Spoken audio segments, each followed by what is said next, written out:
This is the Wipro Garnet 3-watt LED which consumes less watt, only 3 watt, but offers high brightness, that is 315 lumen.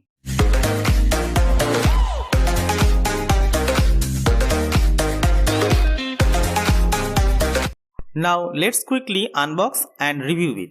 This is the packaging overview of the LED bulb, and it is written on the top of the box. You can see here Wipro Garnet LED which offers cool day white light in 300 lumen in 3 watt. Here written color temperature 6500 K and the price is 130 rupees, but I have got only at 110 rupees from Amazon. Other side content, the star rating as well as the luminous efficacy, that is 105 lumen per watt, which is more than the other brands in the segment. On the other side you can see several highlighted features like LM80 tested LED.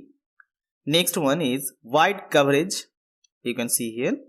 Next one is surge protection, and finally the high voltage protection, and below it is written 85% energy saving.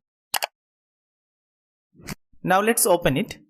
Here you can see the LED light. It is very small. Actually we'll show you also. This is very small in size also with the conventional 12 watt LED. You can see here the left hand side we have one 12 watt LED, and right side that is the Wipro 3 watt. Generally it is small in size. And also I have seen this is not heated up at the time of working, whereas other bulb heats up. And this is the with B22 base, you can see here. I have attached this LED bulb in my small bathroom, that is 4 by 5 feet. So where always the light is switched on, means power is consumed heavily. So there you can fit such type of small wattage bulb, that is a 3 watt bulb, but it is very intense. So you can apply it. Thank you.